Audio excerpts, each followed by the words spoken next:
is Stigma, where we talk with leaders from many industries about how mental health and addiction have impacted their lives. Many people suffer silently from mental illness, addiction, depression, anxiety, and trauma. They never seek help because of stigma. In this podcast, host Stephen Hayes and his guests share their stories of recovery in order to encourage others to do the same.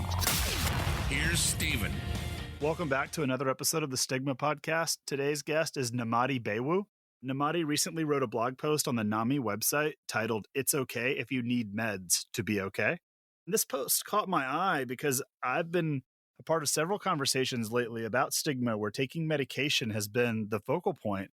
And in today's conversation, Nyemade and I tackle this stigma from the perspective of two people who both take medication for different mental health differences. And I hope you all learn as much from her perspectives as I did.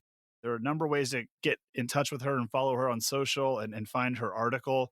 I'll link to all of that in the show notes. But without further ado, Nyemade, thank you so much for coming on today.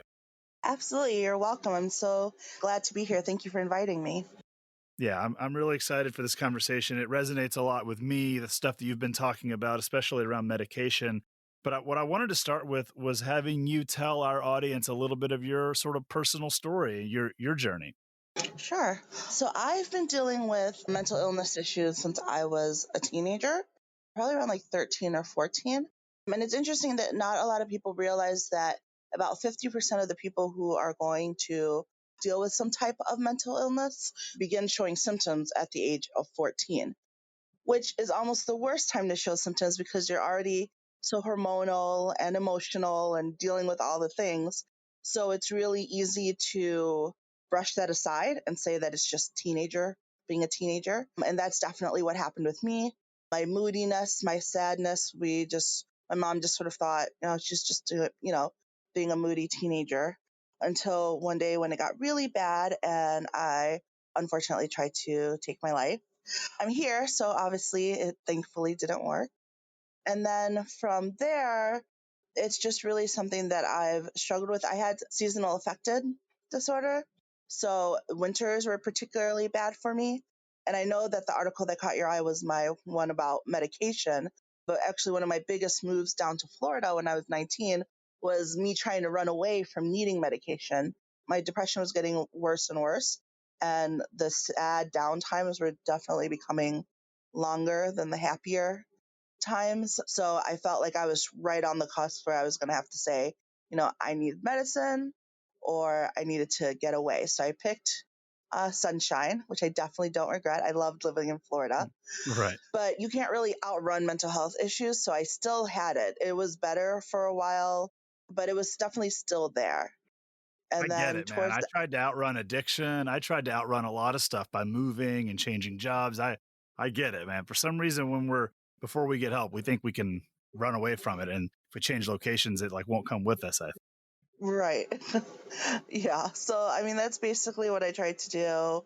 It started to get a little bit bad like a couple years ago. And I did my whole I need to revamp my life, which I did. And I'm glad I did. But I also began taking medication recently when I moved up to Delaware. I live in Delaware now. And I think it's interesting because knowing what I had dealt with my mental health before when I lived up north, I grew up in upstate New York near Rochester, the Rochester Buffalo area. It can be a little gloomy sometimes. And so it can get chilly it was good because exactly, it's chilly, It's snowy, it's all the things I don't like to deal with. But it made me more aware when I knew I was moving back up north that I was going to have to pay attention to my mental health because I knew how it affected me last time.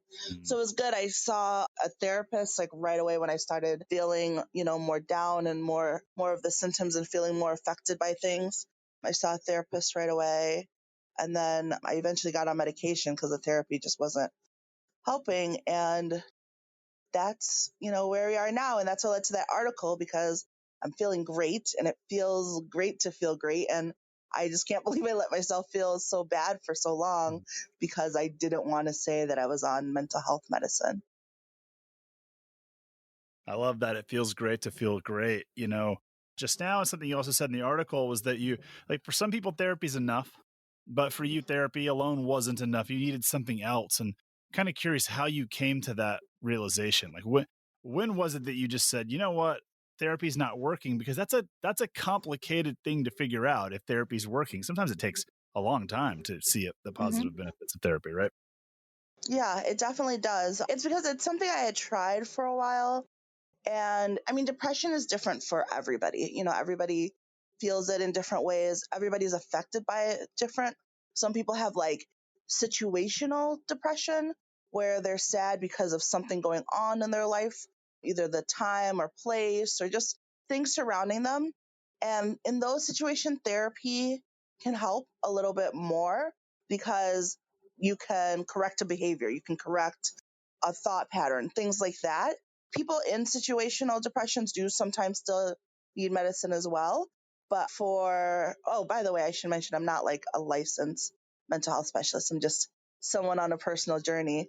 So someone who's dealing with it situational might need medicine, but they're more likely to be able to have a therapist work through issues with them versus someone like me who has what's clinical depression, because I would literally be in my therapist's office crying, saying there's absolutely nothing wrong with my life right now. Things are great. Things are wonderful. And I feel nothing but despair, you know? And for me, it was so frustrating because I had no reason to feel sad. I had no reason to feel like I just didn't want to keep living every day or like living was exhausting, but that's exactly how I felt. And so that's when I realized, like I needed the medication. And it's interesting because I think a lot of people have a hesitation to get medication because when they think of mental health, they wrap it around their feelings. So, like, oh, I feel sad, I feel whatever. And I think to them, we see it everywhere. You should be able to think positive and, change your feeling, toughen up. But we forget that those feelings are triggered by your brain, an organ that sometimes very much is just not functioning at the same level or at the best level that it could be, and that's where medication comes in. So for me, when my life is completely fine, but I'm sobbing every day, it's not because I'm not trying to think positive. It's because my brain isn't firing off the right chemicals to balance me out like the way someone who doesn't have clinical depression, like the way their brain would. What medications do you take, or maybe also what medications have you tried? Have you cycled through a handful, or did the first one work for you? What did that process look like for you? I took Lexapro first. I took it like sporadically. Then I was feeling better. Then I got off of it because I did that thing a lot of us do where Oh you yeah. take the medication and you feel better. So now you don't need it. Yeah, exactly. Lies. Still needed it. So I got back on it and it worked for a little while and then it wasn't working as well. So then my doctor switched me to, I think it's sertraline, whatever the corporate name for that is. I can't, Gotcha. I get the generic, but it's definitely helped a lot. And I have a prescription for Xanax for my anxiety too. Got it. So So the premise of the conversation here is this stigma that kind of makes people feel like they can't take medication, or that they should try to avoid medication because once they have that prescription, maybe it says something about who they are. Where does that come from? it's really a society thing. It's sort of like what I was saying earlier, that a lot of mental health stuff, when we think about it, most people, because of the way that, media sort of frames everything for us, most people think about it in one of two ways. Either they think of the crazy person running around hearing voices, or they think of just someone who is overly emotional and needs to get over it. And so I think for a lot of people, when they think about themselves being on medication, they either feel like, well, I'm not, and I don't want to be seen as the crazy person hearing voices. And I should be stronger than to need medication if it's just that I'm emotional. So I think people, because there isn't, or in the past, there hasn't been enough representation of people who, just need it like the way I need my inhaler for my asthma. Right. There's just not enough of it being more of a norm, that stigma is there and people just don't want that label. Yeah. I think what you're doing, what you wrote about, and you coming on to our show and talking about it and being outspoken about it. I mean, I think that's probably the first step for a lot of us to reduce the stigma, is to share our stories and talk openly about medication. What are some other things we can be doing? I mean, I think talking about it is number one. And that's part of why I wrote the article, is because I hadn't really ever read an article that was like, hey, I'm on medication and that's okay. And for me personally, because communication is big for me, I just always try to think from a place of like, what do I wish I had had at that time? So I think when we are opening things up to have the conversation about mental health and mental illness, I think that we need to include medication in the conversation when you talk about things like thinking positive. And it's hard because a lot of people don't want to feel like pills are just being pushed on them. But there truly does come a time where that is the best thing for someone. But a lot of people will just ignore it or do what I did, where you take it until you feel better, then you stop taking it, and then you wonder why you feel bad again. So I think that's really just the most important thing. I think we just all need to increase our knowledge about different types of mental illness. Like you mentioned, depression and anxiety are popular ones that people are now more okay talking about, but there's still, like schizophrenia, bipolar, OCD, and there's even some where, people make everyday jokes about it, like, oh, I'm so OCD because I'm tidy. Well, that's an actual mental illness. That's more than just, you needing your room to be extra clean. So I think we just need to talk about it more. And one thing you said was something about the way media portrays mental illness. And it's interesting. I think there's a lot of bad portrayals out there. I'm bipolar and I see bipolar portrayals in movies and in Netflix shows. And sometimes I have a pretty negative reaction because I'm like, that doesn't remind me of me at all. So I'm just curious, do any good portrayals of mental illness in movies or TV shows come to mind? Like, where could somebody go to watch something that would tell them, oh, that's actually what that's like? There was a movie I watched when I was younger. Well, not younger, but a few years ago. I can't remember what it's called. It has like Emma Roberts, and it's about this kid. He gets put into a mental hospital because he has depression. And I saw it years ago, but I just remember really relating to the way that he described it, especially because it was one of the first. This was years ago, and it was I think one of the first few it's where it kind of wasn't like, it's kind of a funny story. Is that it? yes, Yes, yes. I remember that. Have you seen that? Yeah, Yeah. yeah, but it feels like it was like 10 years ago or something. Like it was a long time ago. Right. It feels really old, but I just remember really relating to the way that they made it.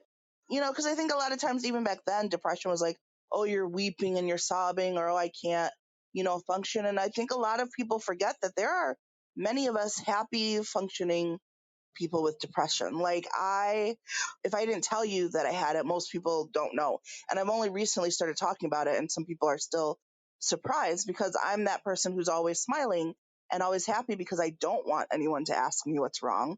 Because if they do, I'm going to, break down in tears. So it's easier to just stay happy and go out of your way to make everyone else happy than to let people see the other side.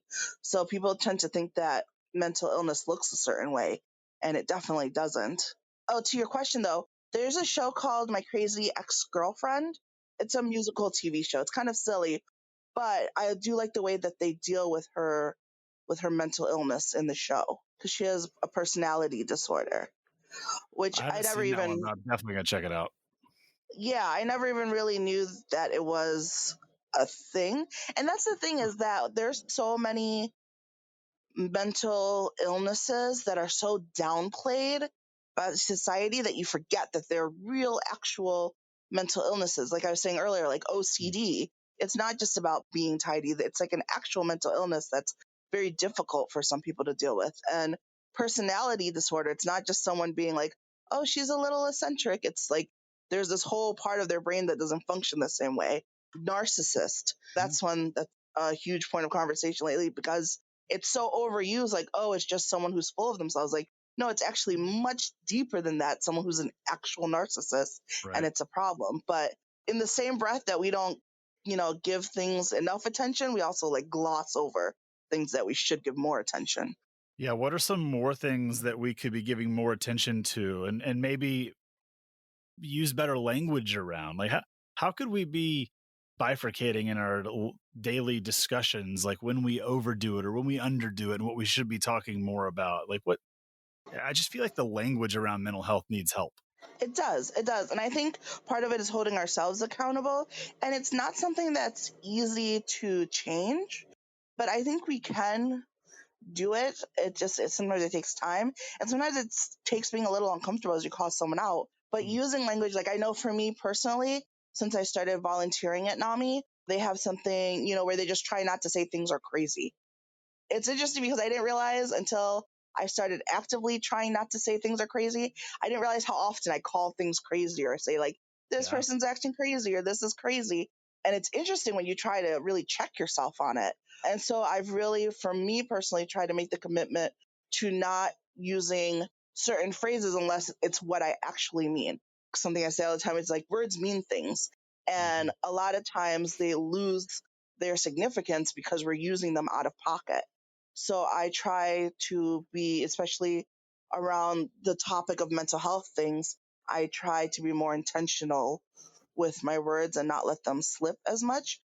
And I think that's something that, we can help our friends and family with as well. Yeah, I agree with that. Something you said a little earlier, we were talking about the path you went down to, you realized you needed help. You kind of tried to change locations at one point, then you got therapy at one point, and then you added medication. But one question I really wanted to understand is when you first had symptoms, when you first realized you might need help with depression, from that moment until the time you got help, and then to the time where you actually accepted taking medication, what was that time period like? Are we talking a couple months, a couple years? Like what did that look like in your life? Years, decades, because we first realized that when I was 13 or 14, when I had the suicide attempt, and I had to, whenever that happens, they forced you to see a therapist for a while. So I saw a therapist for a while and then I stopped, finished high school, did college, came to Florida. I was fine for a little while and then the depression started kicking in more. I talked to my primary care who suggested medicine. I was like, I don't want to be on medicine right away, but it's getting harder and harder for me to function.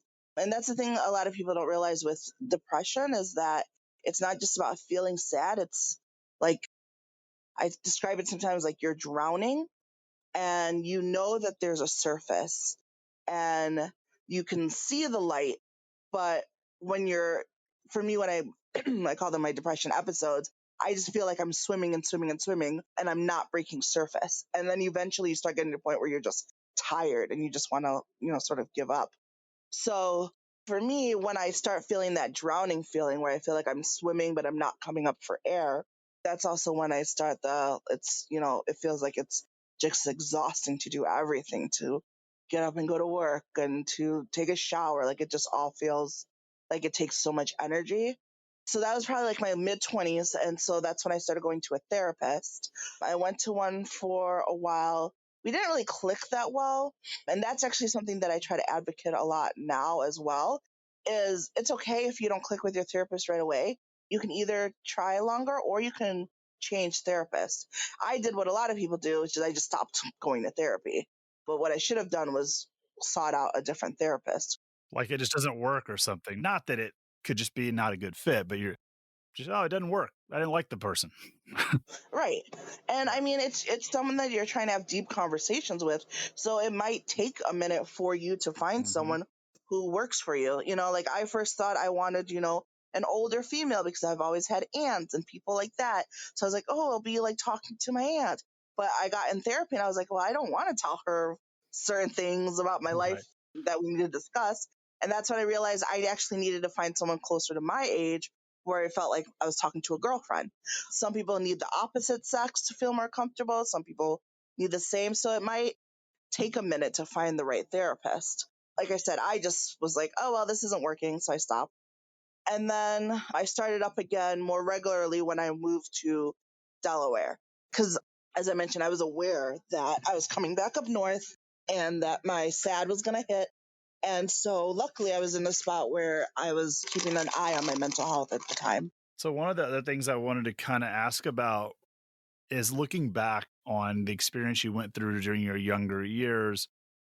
What advice would you have given younger you, knowing what you know now about how to deal with what you were going through back in your teenage years, early 20s, etc.? I think I definitely would have told younger me to talk about it more, because I feel like a lot of things that I went through when I was younger in various areas of my life, I just sort of felt like I was the odd person out.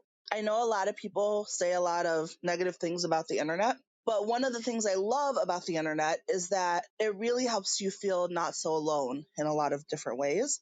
Because when you're growing up, like I grew up in small town upstate New York, where everyone just seemed like they were normal. And I just had like a whole list of ways that I just didn't fit in.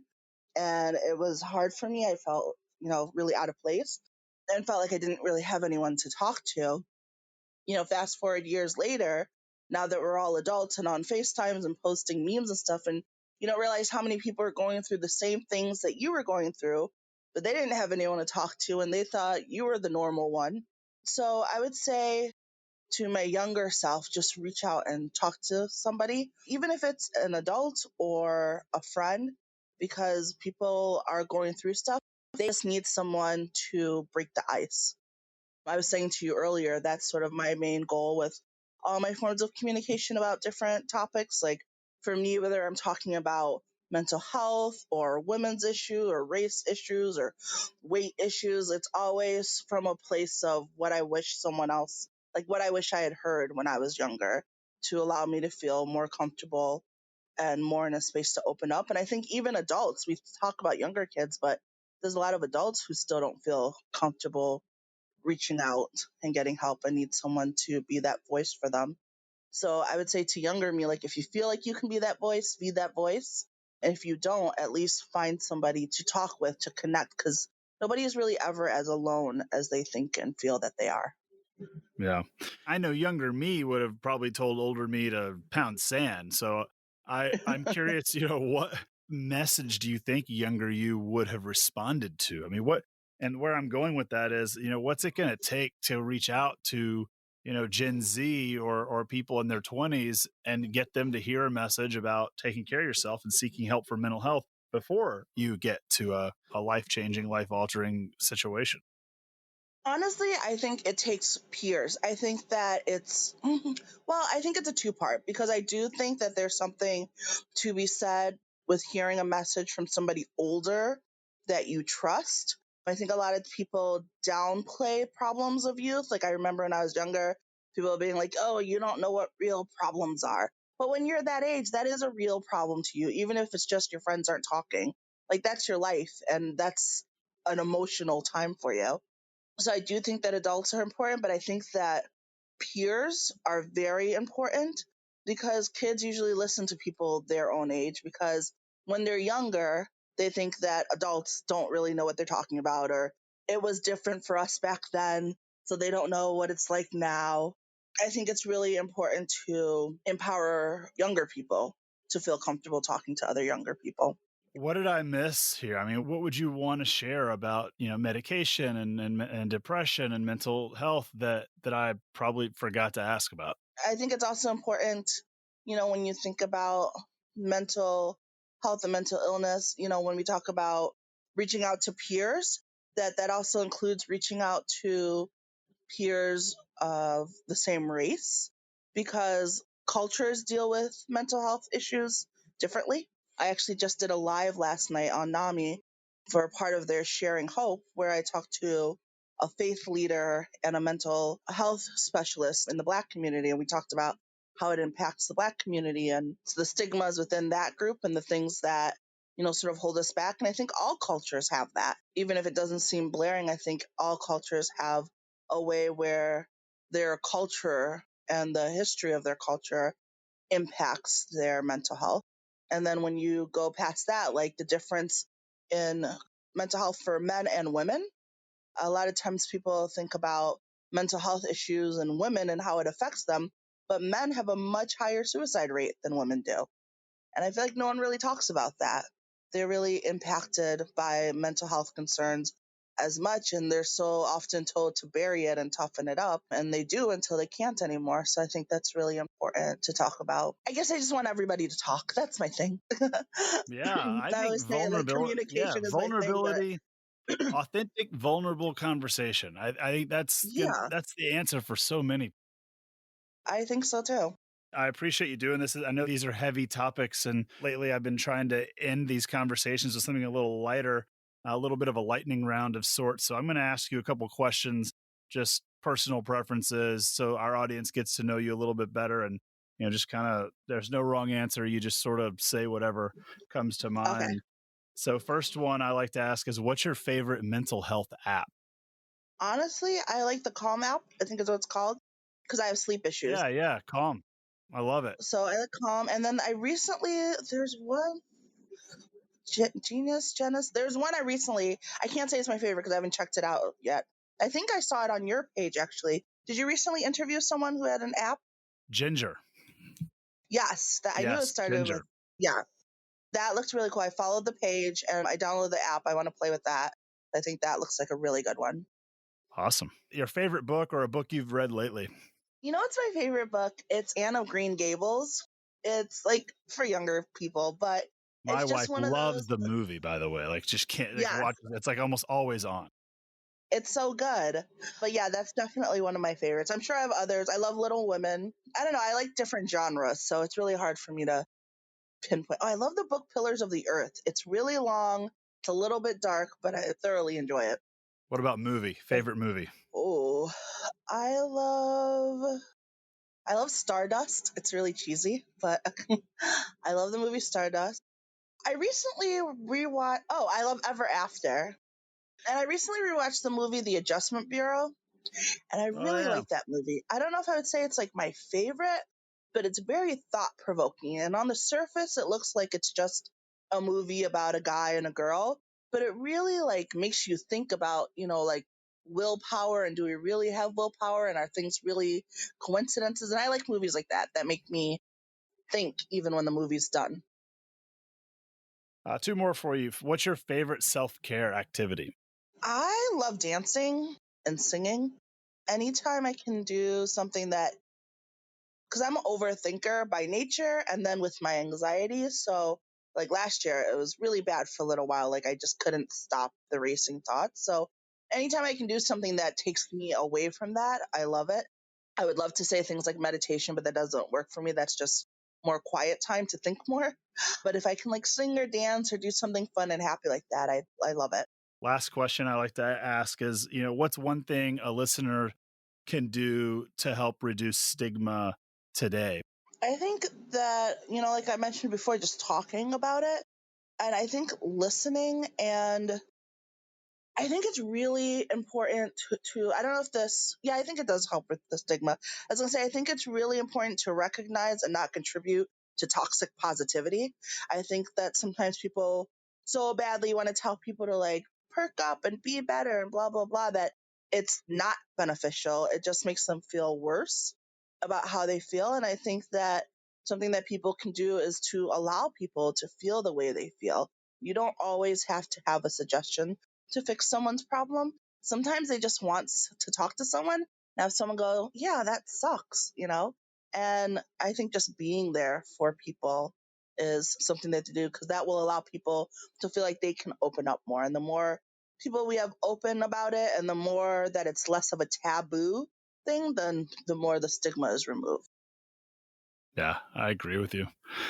Well, look, that's all I had for you. I think it was great for you to come on and share your experience and tell your story and talk about, taking medication and talk about when you got help and what you would have, the advice you would have given to your younger self. I think that's going to help a lot of folks. So I'm really, really grateful for you doing this. Thank you so much for coming on and talking to us today. Absolutely. It's my pleasure. And I just want to say another special thank you to Nyemade for coming on today. Thank you for sharing your story. It's going to be helpful to a lot of people. I also wanted to let you all know that we'll link to everything she mentioned in all of her socials in the show notes, and we'll make sure that that's on our website as well. And you can reach out to us and contact us anytime on our website, stigmapodcast.com. And we just wanted to say a special thank you to our listeners for being here. If you enjoyed our content, it'd be really amazing if you'd give us a like or a subscribe or a review on your podcast platform of choice. As we grow our following, we're able to bring you more high quality mental health content. And we'd love to have your feedback on this episode or any of our other episodes. You can reach out to us on Twitter at StigmaCast. You can find us on Instagram at Stigma Podcast. And you can email us at info@stigmapodcast.com anytime. Thank you again for being here.